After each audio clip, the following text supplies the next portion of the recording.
with the man called Dem Roots. You son, put up on your hand if you love Dem Roots. Well, let me hear you sing, boy. Sing, yeah. Boy, yeah. Oh, yeah. Appreciate the blessings that you put in your life. Appreciate the simple things you put. Some of them have a beautiful baby and a beautiful wife, with a house and a family and a beautiful life. So we're out here with Louis Morales. He plays in a group called Dem Roots in downtown Houston. So tell us, Louis, how long have you been in Houston? I've been in Houston all my life. All your life, all right. And you've been doing a residency. You've been in the Galveston, Houston, all the way back many years. Many years. Okay, and is Dem Roots your first project? Musical project? Yes. No. Okay. Dem Roots Music is my third musical project in Houston. All right. And who's in that project with you? Patrick Kelly, Allison Lopez, Liam Haney, Kevin Bernier and Sel Phillips Ramon Taveras. Okay. Nice. And myself. Yeah.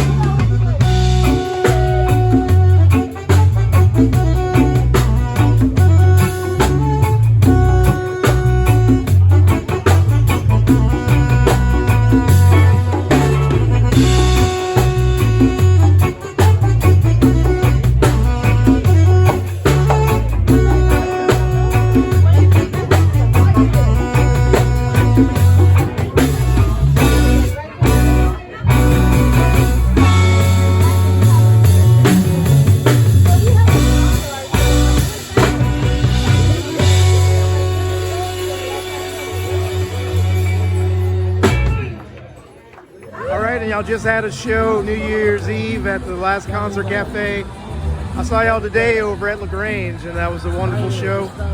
Great job. Thanks. And how long y'all been playing over at when did y'all start Reggae Brunch? Was that at Cottonwood, or has it always been at LaGrange? It started at Cottonwood.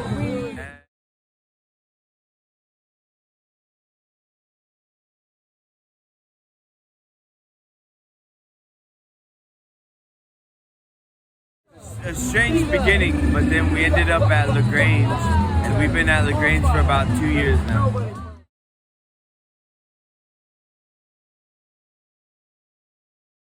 Okay. But before that, we were at Cottonwood for about a year. Cottonwood, okay. And so all in total, it's been about 2.5 years? Or? 2.5 years, yeah. Oh, wow. So that's a long time. So we're talking about, you have a Sunday brunch. Most Sundays, you'd say about like 40 of the 52 weeks y'all have been out there. That seem accurate? Yeah. Okay. That's about accurate. That's excellent.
Suffering pain to see the people as well.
Are you currently on a record label? A partnership. Partnership. Okay. Yeah. The agreement was not to have all of our shares given to the record label. It was more of an agreement to share the property. Yeah. My name is Louis Morales. So when did you start playing the guitar? I started playing the guitar back in 1998. 1998. Okay. How were you then? I believe I was 12, 11 years old in 1998. Okay. All right. So you're just on the edge of the 80s? Yes. Okay. I was born 86. Yeah. All right. Cool. So we could talk about MTV and the beginning, yeah, we can. Okay. With your music, tell me who would be some of your influences? With my music currently, some of the influences that I have primarily is Dennis Brown. I really like what Dennis Brown is doing.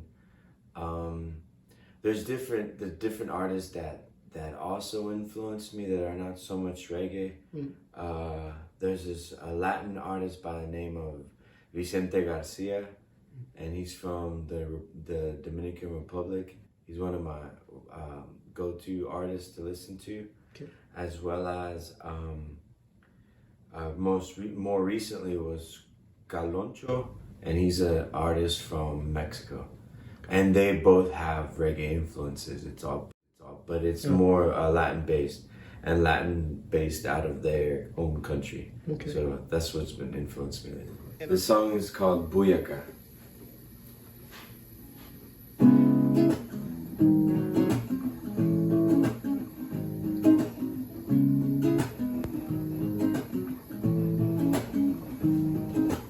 Ella sí entiende que no es nada serio, de vez en cuando para balancear el tiempo, esa melancolía cuando yo no te tengo, esa sonrisa que enchina mi piel, y puede ser que su gente no me quiera, quieren algo serio como en la novela, pero ella y yo con otro propósito, navegando por el tiempo como arroz con pol, y si su fuego pide leña, hay que darle más pa' que caliente su avena, y toda nuestra energía vence el mal.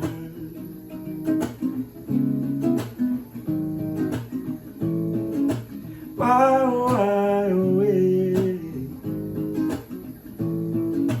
wow, wow,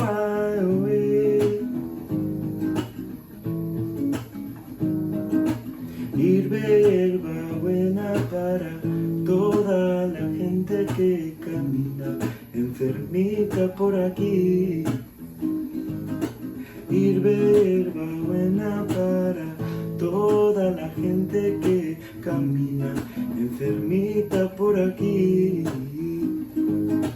Ya no pueden más alcanzar nuestras frecuencias ya.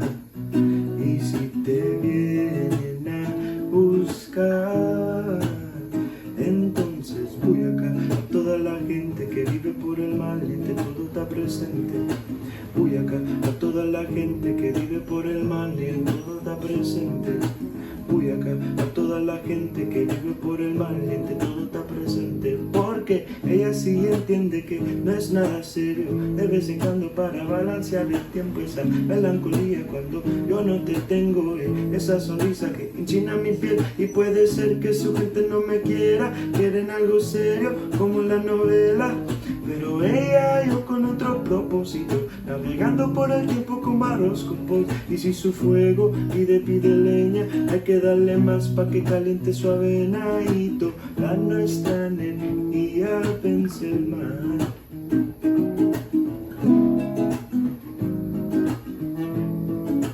Wow, wow, wow, wow,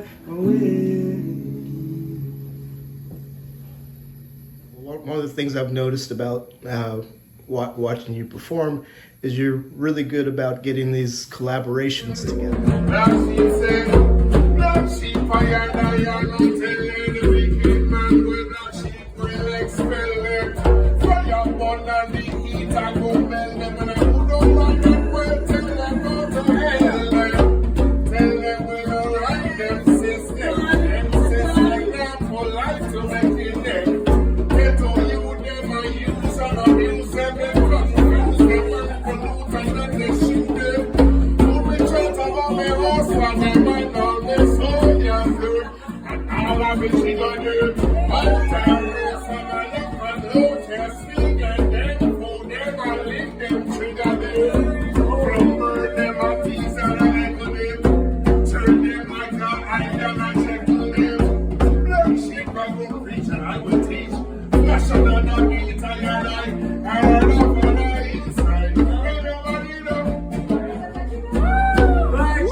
Can you talk a little bit about, for example, when I saw you all yesterday, you had an artist named Mr. Black Sheep out join you, and more extensively, I've seen you all do a lot of work with the Austin reggae group, Lion Heights. Yes. Can you tell us a little bit about some of the collaborations and how they came about? So, Mr. Black Sheep has been performing in Houston for years with the Galaxy Band from Houston that plays all over the city, and they're more in the Caribbean vibe. And I heard Mr. Black Sheep whenever I had linked up with Tsunami Force from Galveston, and. Also, I had heard some of their stuff with like Lion Heights. They were linked together through a mutual friend.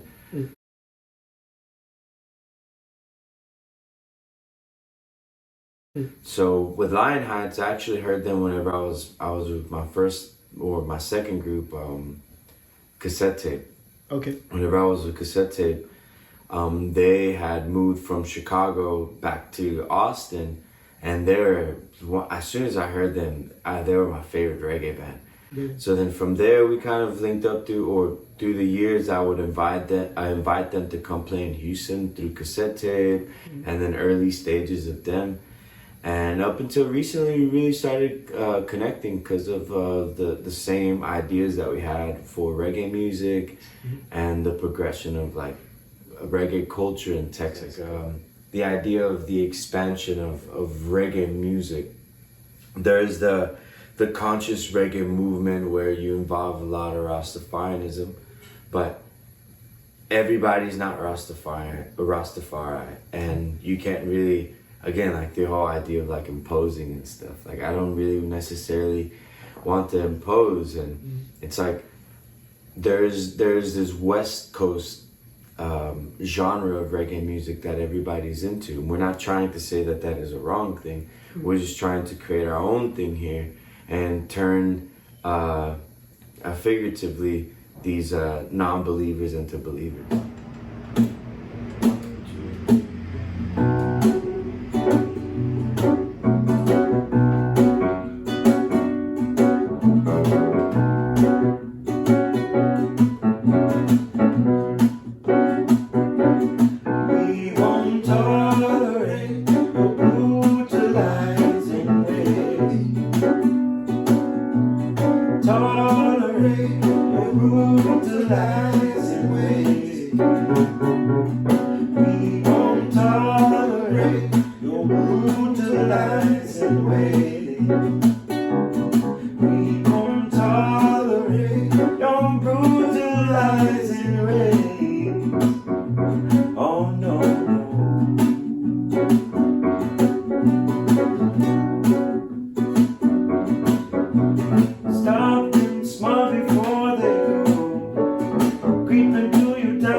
breathing.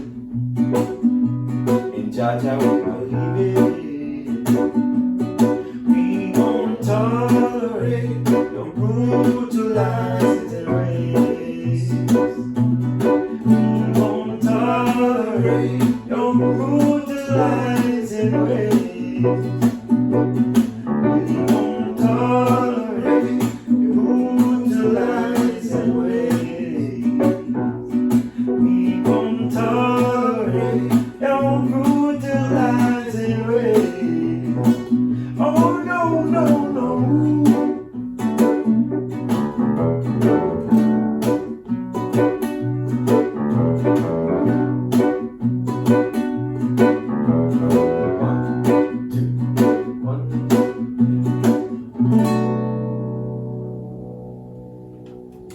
Okay, so over the last few years, you've gotten an opportunity to play some shows with some larger reggae artists, right? So I remember you all were playing with the Wailers, opening for the Wailers. Yeah. First, are there some other? Can you tell me if there's some other big name artists you all have gotten to play with, and were you able to pick up anything from those shows? Like, are those artists friendly? Like, do you get a chance to pick their brain? We performed for, we've opened up for several traveling national and international acts. I feel like the artist that had the biggest impact on me was Coco T. Oh yeah. Yeah, Coco T was the one. It was at Fitz. It was upstairs at Fitz, and this dude was totally down to earth, super short too. He was like maybe like 5'2", and he was the only one out of all of them, out of every single artist. Him and Dread Marai. Dread Marai is really cool from Argentina. When we opened up from those two artists were artists that were willing to communicate with you and spend some space with you and kind of just have conversations with you about whatever it was. Just they wanted to be involved with the community as far as like them being in town. So they wanted to know about the places to go eat at and the places to go hang out at. Like Lee Scratch Perry, he was untouchable whenever we were. It was downstairs at Fitz, and he was just like he had gotten there right whenever he was about to play, and he did his thing, and then immediately left. Yeah. That's kind of disappointing. Yeah, but we got to take a picture of him with him. It was really cool. Another one was Stephen Marley. Stephen Marley was more of like the top tier artist that kind of is no longer able to express himself as himself. Like I remember being at the show at the House of Blues and trying to say hi to him, and it was more like he had his ensemble and he was kind of walking through and he was like the president, like, hey, hey, all right, hey, oh, okay, hey, and then would go. Yeah. And didn't really have any like in-depth conversations with him. But it was cool opening up for that show. I had just quit my daytime work. I had picked up some work doing some I guess temporary work, doing some auditing things, and I was working for NOV, National or Varco, here in Baytown, or LaPorte. And I had the worst earache, and I had called my boss, and I was like, yo, I'm not gonna be able to make it there, and if I do make it there, I wanna have a hood on and my ear covered because I sing a lot and I don't wanna get too sick. So they weren't really happy about it because I was wearing a hood and I'm in the office, and they weren't really into it. Okay. So I ended up quitting immediately, like that day. Yeah. I remember I had just made myself a fresh cup of coffee, and they had called me into the office, and I was like, look, I'm not gonna jeopardize the way that I feel because of what y'all feel is important. I feel my health is the most important to me, so I'm just gonna respect y'all's decision, and I'm gonna go ahead and quit because I'm not gonna follow this. And that day that I quit, I had just gotten home. I was living in the mansion in Galveston, and I got there, and Sid, you remember Sid? He was sitting in the front porch of the house, and I show up, and I'm all like shaky because I had just drank a charged up cup of coffee, and I remember asking him if he had a rope because a heavy like gusts of wind were passing through those couple days, the past few days, and all the palm trees had fallen into the grass, and I was like, you know what, I'm gonna burn this energy out. I'm gonna wrap up these palm trees. So as we were walking in through the house to go get the rope that he was guiding me to, I get a text message from the House of Blues asking me if I was interested in opening up for Stephen Marley the next day. Yeah. And it was like the day that I quit. I had no idea. I didn't submit anything. They just reached out to me, and for me that was the universe. I was like, you know what? I'm making the right decision to choose what I chose, and music as my life without music. Life without music. Life without you. You said my days are away. When the morning comes, I will be at ease. One day closer to loving that I need. Things are guiding you, and time and frequencies I will get to you with another symphony. Oh yes, only 7 days on. Okay, so here's a good question. Now, I found for myself, like, I love being able to play music, and I spend the majority of my time, the majority of my income comes through that. But I found, especially when I first started, that it requires a certain amount of faith that things are going to work out to stay as a full-time musician. Do you feel that same way? Like, it's not until like 2 days before rent is due that your rent money comes sometimes. Dude, it's so funny you say it. Yeah. Dude, because, man, yes, that's absolutely true.